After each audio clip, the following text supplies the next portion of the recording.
नमस्कार दोस्तों, स्वागत है आपका अपने ऑनलाइन लर्निंग परिवार TWT।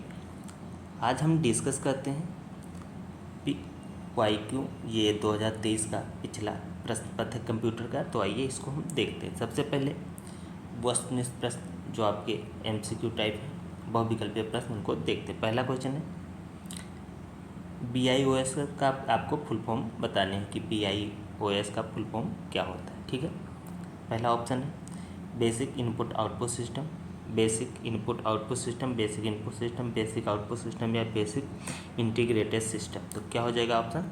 यह होता है बेसिक इनपुट एवं आउटपुट सिस्टम। ये आपका बी विकल्प सही हो जाएगा। आइए अगला क्वेश्चन देखते हैं। अगला क्वेश्चन आपका है,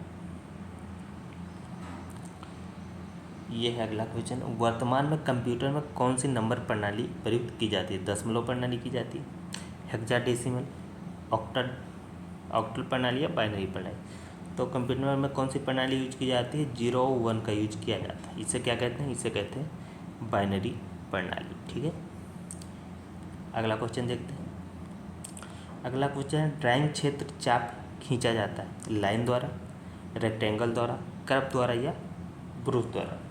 तो किसके द्वारा खींचा जाता है? ये खींचा जाता है आपके कर्व द्वारा। ठीक है, अगला क्वेश्चन देखते हैं।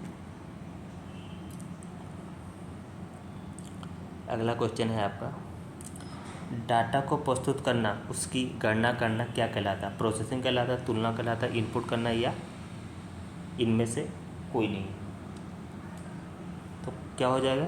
डाटा को जो हम प्रोसेस करते हैं तो उसको व्यवस्थित करते हैं, उसको प्रोसेसिंग करना कहते हैं। ठीक है, जब किसी डाटा को भेजा जाता है या तो उसे इनपुट कहते हैं, और दो डाटाओं में जब तुलना की जाती है, कंपेयर किया जाता है, तो उसे तुलना कहते हैं। ठीक है, आइए अगला देखते हैं। कंप्यूटर का मस्तिष्क किसे कहते हैं भाई? ब्रेन कौन सा है कंप्यूटर का? ये आपका मॉनिटर है, प्रिंटर है, CPU है या CO है? तो क्या होता है कंप्यूटर का ब्रेन? ये आपका हो जाएगा CPU, क्योंकि सारी चीज़ें यहीं से कंट्रोल होती हैं। ठीक है, CPU के 3 भाग होते हैं, LU, CO और मेमोरी यूनिट। LU, CO और MU 3 पार्ट होते हैं। आइए अब अति लघुत्तरीय प्रश्न देख लेते हैं। यहाँ से ये आपके एक एक नंबर के प्रश्न बनते हैं अति लघुत्तरीय के। तो पहला क्वेश्चन है डेटाबेस क्या है? ठीक है, क्या है डेटाबेस? संरचित प्रकार से समूहीकृत एवं संग्रहित की जाने वाली सूचनाओं का संग्रह डेटाबेस होता है। ठीक है, तो डेटाबेस क्या होता है? ये आपका संरचित प्रकार से समूहीकृत एवं संग्रहित की जाने वाली सूचनाओं का संग्रह डेटाबेस होता है। ठीक है, डेटाबेस एक संगठित संग्रह रूप होता है ताकि कंप्यूटर प्रोग्राम सरलता और शीघ्रता से आवश्यक डेटा तक पहुंच सके। ठीक है, तो ये 6 नंबर है। आइए अगला क्वेश्चन देखते हैं। ये स्पैम किसे कहते हैं? स्पैम सामान्य रूप से इलेक्ट्रॉनिक जंग, मेल या जंग, न्यूज ग्रुप पोस्टिंग माना जाता है। ठीक है, तो ये स्पैम होता है। आइए अगला क्वेश्चन देखते हैं। अगला क्वेश्चन है कंप्यूटर नेटवर्क के प्रकार बताइए। तो 3 प्रकार के होते हैं कंप्यूटर नेटवर्क। ये आपके 3 प्रकार के होते हैं। पहला होता है LU लैन, दूसरा हो जाए मैन, तीसरा होता है WAN। ये होता है लोकल एरिया नेटवर्क, ये होता है मेट्रोपॉलिटन एरिया नेटवर्क, ये होता है वाइड एरिया नेटवर्क। ठीक, अगला क्वेश्चन है रोम का पूरा नाम बताएं। Read only memory. ठीक, अगला क्वेश्चन है सूचना से आप क्या समझते हैं? तो क्या समझते हैं सूचना से आप? ये आपको बताना है। कोई ज़रूरी बात बताना, समाचार सुनाना, या आपको बताई गई बात आदि सब क्या होती हैं? सूचनाएं होती हैं। तो सूचना को आप अपने शब्दों में डिफाइन कर सकते हैं। अगला क्वेश्चन है, ये 11 नंबर क्वेश्चन है। ये क्वेश्चन क्या बनता है कि फाइल अपलोड करने के स्टेप क्या होते हैं? तो पहला स्टेप किसी फाइल को यदि आप अपलोड करना चाहते हैं, ठीक है, तो इसके लिए फ्री वेबसाइट जो अवेलेबल है, पहले हम क्या करेंगे, इस साइट पे जाएंगे, ये आपकी साइट है, ठीक, वहाँ पे जाएंगे और स्टार्ट अपलोड फाइल बटन पे क्लिक करेंगे। अगले स्टेप पे क्या करेंगे, आप फ्री ऑप्शन पे सेलेक्ट करेंगे, फिर स्टार्ट बटन पर क्लिक करेंगे, ठीक। अगला स्टेप क्या करेंगे, आप सामने आपके फॉर्म ओपन हो जाएगा, आप उसमें ईमेल आईडी डालेंगे, उसमें पासपोर्ट डालेंगे और अकाउंट बना लेंगे, क्योंकि जब तक आप अकाउंट बनाएंगे नहीं तो फाइल अपलोड नहीं होने वाली। अगले स्टेप में क्या करेंगे, आप ईमेल आईडी जो आपने दिया उस ईमेल को चेक करके करेंगे, फिर उस पर एक लिंक मिलेगा, ठीक, और फिर अकाउंट एक्टिव हो जाएगा। उसके बाद ईमेल और पासपोर्ट से लॉगिन कर देंगे। जब आप लॉगिन करेंगे उसके बाद क्या करेंगे, आप लॉगिन करने के बाद आपको फ्रॉम कंप्यूटर पर क्लिक करेंगे, उसके बाद आपको प्लस आइकन मिलेगा और अपने कंप्यूटर से जिस फाइल को आपको अपलोड करना चाहते हैं उसको सेलेक्ट करेंगे। उसके बाद बिगिन अपलोड बटन पे आप क्या कर देंगे, क्लिक कर देंगे, ठीक, और उसके बाद फाइल साइज़ के हिसाब से वेट करें। जैसे बड़ी फाइल है तो उसमें ज़्यादा टाइम लगेगा और छोटी फाइल है तो जल्दी अपलोड हो जाएगी और फिर आपकी फ़ाइल क्या हो जाएगी, ये आपको फाइल अपलोड हो जाएगी। अब जब आपकी फ़ाइल अपलोड हो गई उसके बाद वहाँ पे एक लिंक जनरेट हो जाएगा। अब उस लिंक को आप कॉपी कर लेंगे, ठीक, कॉपी करने के बाद आप उसको व्हाट्सएप, फेसबुक, वेबसाइट पर शेयर कर सकते, और जो भी उसको क्लिक करेगा, उस लिंक को क्लिक करेगा तो जो फाइल आपने अपलोड की है वो उसको डायरेक्ट उस पेज तक पहुंचा देगा, ठीक है। तो ये अपलोड करने के स्टेप्स रहे। आइए अगला क्वेश्चन देखते हैं। ये आपके लघु उत्तरीय प्रश्न, यहाँ से 2 नंबर के क्वेश्चन बनते हैं, सारे क्वेश्चन 2 नंबर के होते हैं। तो पहला क्वेश्चन है, सर्च इंजन से आप क्या समझते हैं, कुछ सर्च इंजन के नाम बताइए, ठीक। सर्च इंजन एक एप्लीकेशन सॉफ्टवेयर होता है, ये www पर उपलब्ध जानकारी को सर्च करता है। सर्च इंजन उपयोगकर्ताओं को इंटर किए गए वाक्य साधारणीकरण सर्च करके, ये आपको सर्च करके, ठीक है, आपको सर्च करके उपलब्ध कराता है। सर्च इंजन की जानकारी में के बाद आप कथन से संबंधित डॉक्यूमेंट को भी दर्शाता है। जो आप सर्च करेंगे वो जो चीज़ आपको सर्च इंजन पे दिखाएगा, उससे रिलेटेड चीज़ें भी आपको सर्च इंजन पे मिल जाएंगी। तो कुछ सर्च इंजन है, आप देख लीजिए, अपने पास कुछ सर्च इंजन है। जैसे आपका हो गया, पहला हो जाएगा गूगल होगा, यहाँ से आप करते हैं गूगल से, बिंग भी करते हैं, याहू से करते हैं, एक साइट से करते हैं और लाइव कोड से। तो ये सारे के सारे क्या हैं, ये सारे के सारे आपके सर्च इंजन हो जाएंगे, ठीक। अगला क्वेश्चन है आपका question number 13, inkjet laser printer मुख्य अंतर बताइए लेजर प्रिंटर और इंकजेट प्रिंटर में। तो ये इंकजेट प्रिंटर होगा, ये लेजर प्रिंटर। पहला पॉइंट है, जो इंकजेट प्रिंटर का जो कागज़ होता है वो स्याही इसमें होती है, ठीक है, प्रिंट आउट निकालने के लिए स्याही का यूज किया जाता है। और इस प्रिंटर के लिए एक लेजर और इलेक्ट्रॉनिक चार्ज मॉडल का उपयोग किया जाता है, यहाँ पे स्याही का यूज नहीं किया जाता, ठीक।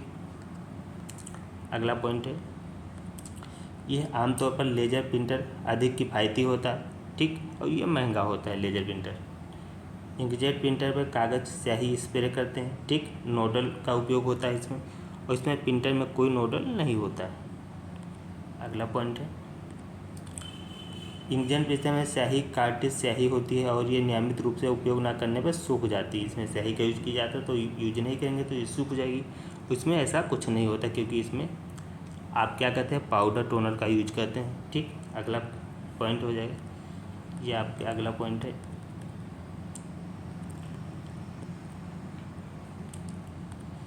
इंकजेट प्रिंटर के लिए स्याही रिफिल महंगा और बार बार हो सकता है, क्योंकि इसमें इंक भरी जाती है।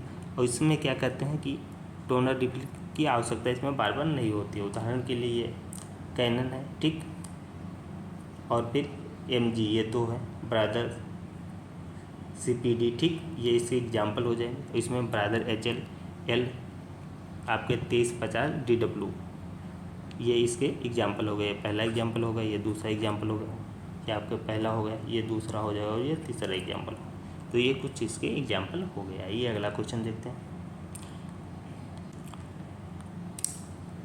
लाइट पेन से आप क्या समझते हैं। लाइट पेन क्या होता है, यह पेन आकार व प्रकाश संवेदी पॉइंटिंग डिवाइस है जिसके पीछे एक केबल लगी होती है। जब उसको स्क्रीन पर के ऊपर चलाया जाता है तो केबल उसकी मदद से कंप्यूटर प्रकाश तीव्रता का महसूस कर रेखाएं बनाती है। ठीक,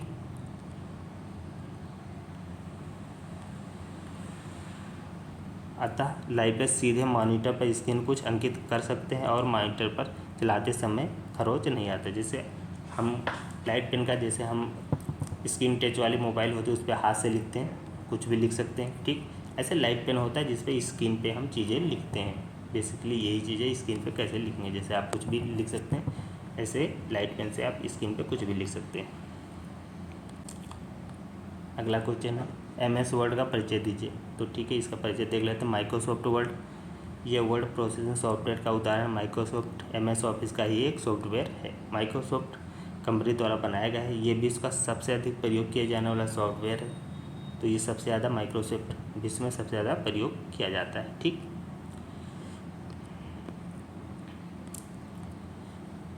अगला पॉइंट, सॉफ्टवेयर जो लेटर राइटिंग, रिज्यूम, ईमेल आदि कार्यों के लिए इसका यूज किया जाता है। तो इन चीज़ों को माइक्रोसॉफ्ट वर्ड का यूज करते हैं। अगला क्वेश्चन देखते हैं। अगला क्वेश्चन है आपका, मल्टीमीडिया किसे कहते हैं, उदाहरण बताएं। तो मल्टीमीडिया क्या होते हैं? तो ये आपका कंप्यूटर उपकरण से जो अलग अलग माध्यमों से संयुक्त, ठीक, ये आपका रूप से उपयोग करना संभव बना देते हैं। मल्टीमीडिया जो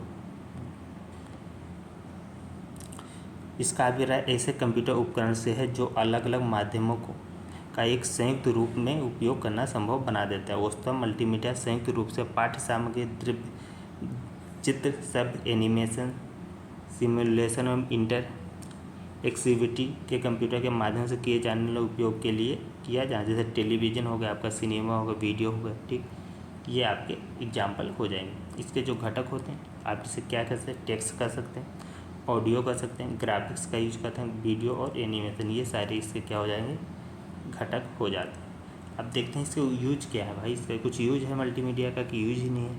तो आइए इसके यूज देख लेते हैं। इसका किन किन क्षेत्रों में यूज किया जाए। पहला तो मनोरंजन के लिए करते हैं मल्टीमीडिया का यूज, शैक्षिक मनोरंजन के लिए भी करते हैं। ठीक, कुछ कार्टून ऐसे ऐसे बनाए गए हैं जो जिनसे एजुकेशन भी मिलती है और मनोरंजन भी हो जाए। व्यवसायिक संप्रेषण होता है। ठीक, ज्ञान का स्थान था, एक जगह से दूसरी जगह ज्ञान ट्रांसफ़र होता है। ठीक, पब्लिक एक्सेस भी है मल्टीमीडिया एप्लीकेशन का यूज करना। ठीक, ये सारी चीज़ें ईजी हो गया। आइए अगला क्वेश्चन देख लेते हैं। अगला क्वेश्चन है ऑपरेटिंग सिस्टम, उदाहरण बताना है इसके। ऑपरेटिंग सिस्टम एक ऐसा सिस्टम है, सॉफ्टवेयर है जो सभी कंप्यूटर सिस्टम में पाया जाता है, जिसके बिना कंप्यूटर कार्य नहीं करता। जब सिस्टम ही नहीं रहेगा तो कंप्यूटर कार्य कैसे ही करेगा।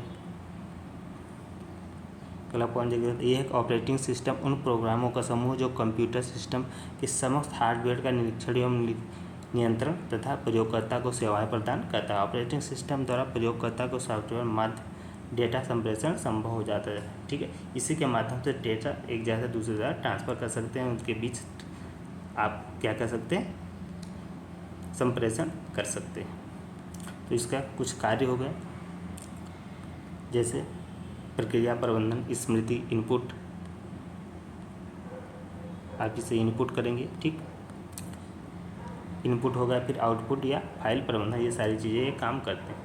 इसके प्रकार देख लेते हैं, प्रकार क्या होते हैं। तो प्रकार, एक तो पहला प्रकार होगा आपका, इस पहला प्रकार जो होगा आपका, ये आपका होगा सिंगल यूजर सिंगल टास्किंग। इसमें एक ही इंसान यूज कर सकता है, एक ही टास्क आप इस पर अप्लाई कर। जैसे कि एक इंसान, जैसे उसमें एक समय पर गाना ही सुन सकता है, ठीक, दो काम नहीं कर सकता। दूसरा इसमें सिंगल यूजर और मल्टीटास्किंग, इसमें दो काम कर, एक ही इंसान होगा मत दो काम। जैसे एक समय पे आप गाना भी सुन सकते हैं और किसी फॉर्म को भी भर सकते हैं या कोई साइट भी देख सकते हैं। और फिर तीसरा टाइप होगा मल्टी यूजर, इसमें एक समय पे कई काम कर सकते हैं, कई लोग काम कर सकते हैं और कई टास्क भी अप्लाई इस पर हो सकता है एक समय पे।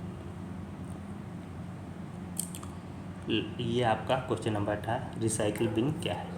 तो विंडोज़ में नष्ट फाइलें रिसाइकिल बिन में संग्रहित हो जाती हैं। ठीक, रिसाइकिल बिन स्थित होता है। रिसाइकिल बिन में टूटी बाद हटाई गई फाइलों को पुनः प्राप्त कर सकते हैं। ठीक, तो रिसाइकिल बिन क्या होती है, जहाँ पे हम चीज़ों को डिलीट करते हैं तो रिसाइकिल बिन में चली जाती है कुछ समय के लिए, और फिर यदि हम गलती से यदि हमने कोई चीज़ डिलीट कर दिया तो उनको पुनः भी प्राप्त किया जा सकता है। तो ये रहे आपके